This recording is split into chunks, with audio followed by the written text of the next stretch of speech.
પાઠ પૃથ્વીની આંતરિક રચના અને ભૂમિ સ્વરૂપો જોવા જઈ રહ્યા છે. તો ચાલો મિત્રો પાઠ ભણવાની શરૂઆત કરીએ. આપણી પૃથ્વી એક એવો ગ્રહ છે કે જેના પર વિકસિત જીવન જોવા મળે છે. અન્ય અવકાશી પિંડોની જેમ પૃથ્વીનો આકાર પણ ગોળાકાર છે.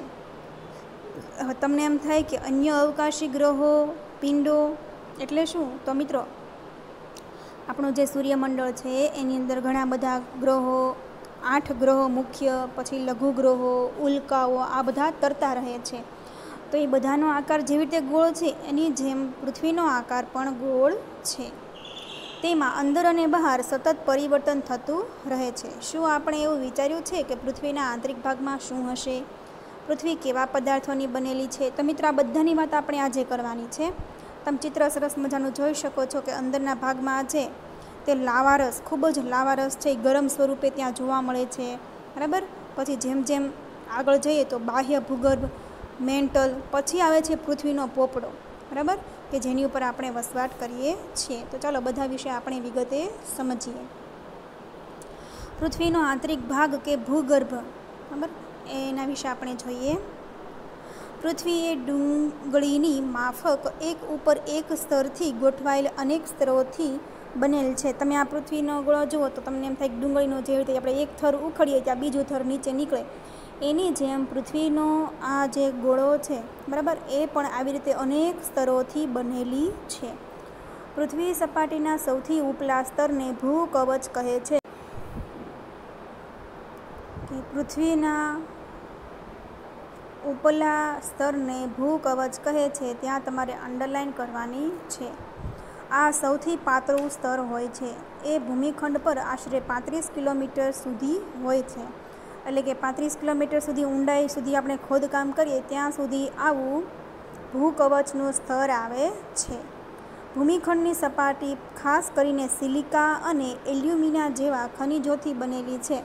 એટલે કે ભૂમિખંડની આ જે સપાટી છે, આ જે પોપડાની વાત કરીએ છીએ તે સિલિકા, જેને આપણે રેતી કહીએ છીએ, એલ્યુમિના એટલે કે એલ્યુમિનિયમ જે આપણે ખનિજ કહીએ છીએ, તો એનાથી બનેલી છે.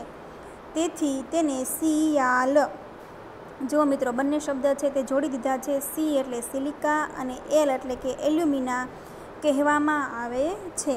આથી પૃથ્વીના ઉપરના પોપડાને મિત્રો શું કહેવાય છે? તો સિયાલ કહેવાય છે. મહાસાગરનું કવચ મુખ્યત્વે સિલિકા અને મેગ્નેશિયમનું બનેલ છે. તેથી તેને સીમા, સી એટલે સિલિકા તથા મા એટલે મેગ્નેશિયમ કહેવામાં આવે છે. તો પૃથ્વીનો પોપડો છે એને સિયાલ કહેવાય અને મહાસાગરનું જે કવચ હોય, અહીંયા તમે દરિયાનો ભાગ જોઈ શકો છો, તો એનું કવચ છે તે સીમા એમ કહેવાય છે. સી એટલે સિલિકા અને મેગ્નેશિયમ એટલે કે મા એટલે કે સીમા કહેવામાં આવે છે. આ બંને તફાવત તમે સમજી ગયા હશો. આટલું જાણવું ગમશે. ચાલો આપણે પણ જાણી લઈએ કે શેની વાત કરી છે. પૃથ્વીના કદનો માત્ર 0.5%, 16% મેન્ટલ તેમજ 83% ભાગ ભૂગર્ભ છે. પૃથ્વીની ત્રિજ્યા 6371 કિલોમીટર છે. તો મિત્રો અહીં આપણે સમજ્યા કે ભાઈ આ જાણવું ગમશે, તો આપણે જાણી લીધું કે પૃથ્વીના કદનો માત્ર 0.5% ભાગ છે એ એના ઉપર જ ઘન પોપડો છે, બરાબર, કે જેની ઉપર છે એ આવી રીતે આપણે ભૂમિ સ્તર જોઈ શકીએ છીએ. એમાં 16% મેન્ટલ તેમજ 87% ભાગ ભૂગર્ભ છે. એટલે કે 83% ભાગ છે, 83% ભાગ એ તો ભૂગર્ભ છે. તમે અંદર જોઈ શકો છો આંતરિક ભૂગર્ભ, બાહ્ય ભૂગર્ભ, બરાબર, એની વાત કરી છે. પૃથ્વીની ત્રિજ્યા 6371 કિલોમીટર છે. તમે બધા ગણિતમાં ભણતા હશો, બરાબર. આ વર્તુળ હોય એનાથી જે આ જીવા પસાર થાય એને ત્રિજ્યા કહેવાય, બરાબર, એની વાત કરી છે. આ કવચની બરાબર નીચે મેન્ટલ હોય છે જે આશરે 2900 કિલોમીટરની ઊંડાઈ સુધી ફેલાયેલ હોય છે. મેન્ટલ એટલે કયું? તો જો અહીંયા તમે જોઈ શકો પીળા રંગનું, બરાબર. પૃથ્વીનું સૌથી આંતરિક સ્તર ભૂગર્ભ છે. અહીંયા તમે જો આપ્યું છે ભૂગર્ભ, જેની ત્રિજ્યા આશરે 3500 કિલોમીટર જેટલી છે. જે ખાસ કરીને નિકલ અને ફેરસ, ફેરસ એટલે કે લોખંડનું બનેલું હોય છે તથા તેને નિફે શા માટે? તો કે ની ઉપરથી નિકલ અને ફે ઉપરથી ફેરસ, આ બંને છે તે તત્વો છે, બરાબર, તો એના બનેલા હોય છે, એટલે એને નિફે તરીકે ઓળખવામાં આવે છે. કેન્દ્રીય ભૂગર્ભમાં તાપમાન, દબાણ અને પદાર્થોની ઘનતા ખૂબ જ વધુ હોય છે. હવે ત્યાં શું હશે? કેન્દ્રીય ભૂગર્ભમાં આનો કેન્દ્ર કહેવાય, બરાબર. કોઈ પણ સપાટી હોય એનો એક વચ્ચેનો જે ભાગ છે એને કેન્દ્ર કહેવાય. તો ત્યાં તાપમાન, ગરમીનું પ્રમાણ ખૂબ જ વધારે હશે. ત્યાં દબાણ એટલું હશે અને પદાર્થોની ઘનતા પણ ખૂબ જ વધુ હશે. પદાર્થો છે ત્યાં ઠાસીને ભરેલા હશે, એવું કીધું છે. ખડકો અને ખનિજો, એના વિશે આપણે સમજીએ તો ખડકના પ્રકાર પોતાના ગુણ અને કદના ગુણ, કણના કદ અને તેની નિર્માણ પ્રક્રિયાના આધારે 3 અલગ અલગ હોય છે. નિર્માણ પ્રક્રિયાની દ્રષ્ટિએ ખડકોના 3 ભાગ છે. એટલે કે નિર્માણ એટલે કે કેવી રીતે ખડકો બને છે એને આધારે છે એ ખડકના 3 પ્રકાર છે. એમાંથી સૌથી પહેલાં આપણે જોઈએ અગ્નિકૃત ખડકો, જેને કહેશું અગ્નિયસ. ગરમ મેઘમાં ઠંડો થઈ નક્કર થઈ જાય છે, આ પ્રકારે બનેલ ખડકને અગ્નિકૃત ખડક કહે છે. મેઘમાં એટલે કે જ્વાળા, બરાબર. જમીનની અંદરથી જે જ્વાળા નીકળે છે, બરાબર, તે શું થશે તો કે નક્કર થઈ જાય છે, એટલે કે તે ઠરી જાય છે. તો આવી રીતે જે ખડક બને એને અગ્નિકૃત ખડક કહેવાય છે. અંડરલાઈન ત્યાં સુધી તમારે કરવાની છે, બરાબર. ઓકે, આગળ જોઈએ. અગ્નિકૃત ખડકો 2 પ્રકારના હોય છે, એક આંતરિક ખડક અને એક બાહ્ય ખડક. આવી રીતે અગ્નિકૃત ખડકના પણ 2 પ્રકાર પડે છે, આંતરિક ખડક અને બાહ્ય ખડક. જાણવું ગમશે તો ચાલો મિત્રો આપણે જાણી લઈએ.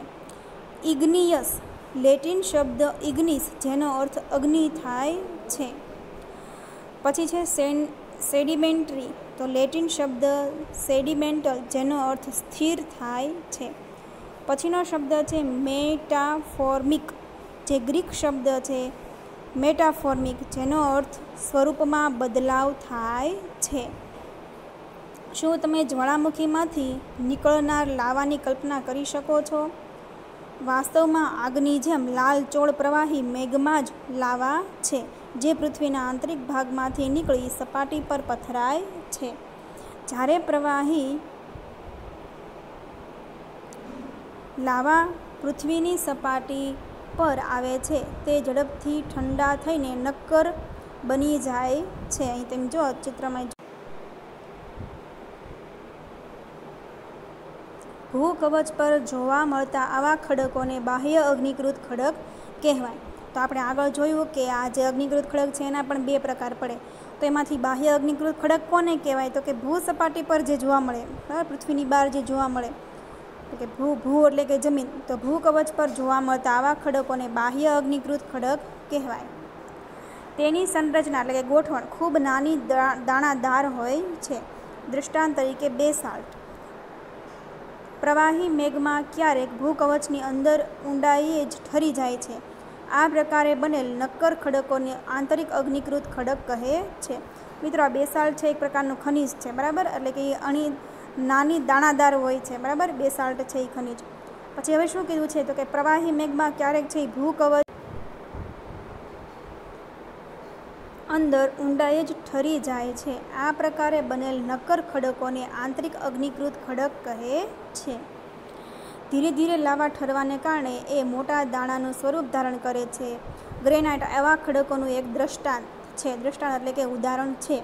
તો ગ્રેનાઇટ જે પદાર્થ છે એ આવા ખડકનું એક ઉદાહરણ છે.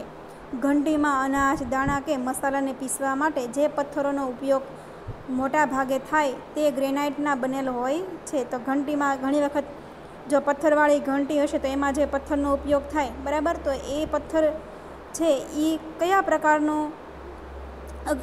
પ્રકારના જ્વાળામુખીમાંથી બનેલો કહેવાય? તો એ ગ્રેનાઇટ એટલે કે આંતરિક અગ્નિકૃત ખડકમાંથી બનેલો કહેવાય. અને એ પથ્થરનું નામ શું? તો કે ગ્રેનાઇટ. હવે બીજો પ્રકાર જોઈએ આપણે જળકૃત એટલે કે પરસ્તર ખડકો. ખડકો ઘસાય, અથડાય કે ટકરાઈને નાના ટુકડામાં ફેરવાય છે. આ નિક્ષેપ પવન, હવા, પાણી વગેરે દ્વારા એક સ્થળેથી બીજા સ્થળે પહોંચે છે અને જમા થાય છે.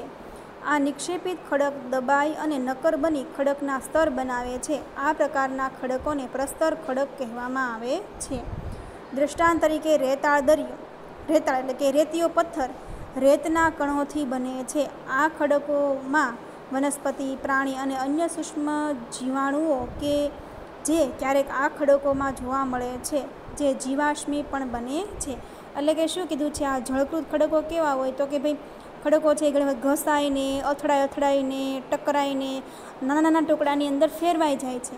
હવે આ નિક્ષેપણ આખું થાય છે કોના દ્વારા તો કે હવા, પવન, પાણી, બરાબર. એટલે એક સ્થળેથી બીજા સ્થળે પહોંચે છે, એટલે એક જગ્યાએથી બીજી જગ્યાએ ધીમે ધીમે પહોંચશે અને જમા થશે, એક જગ્યાએ જમા થશે.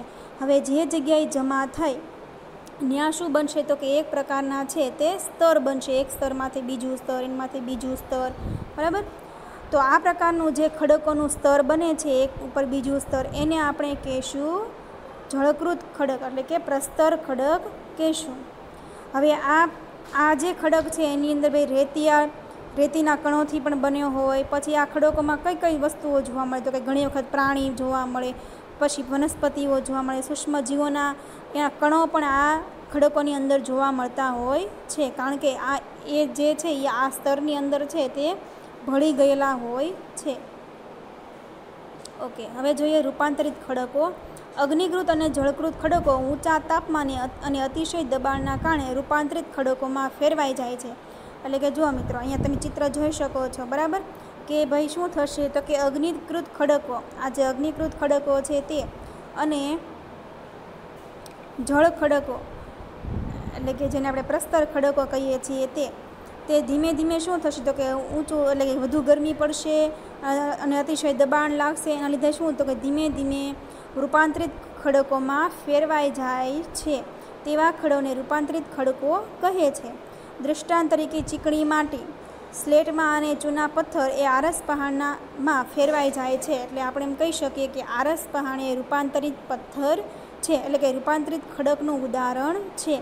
પછી જે સ્લેટ, બરાબર, પેલા જે સ્લેટ આવે છે, આપણે જે પાટિયાવાળી લાકડાની પાટી કહીએ છીએ, એમાં પણ આ રૂપાંતરિત ખડકના પથ્થરનો ઉપયોગ થતો હોય છે.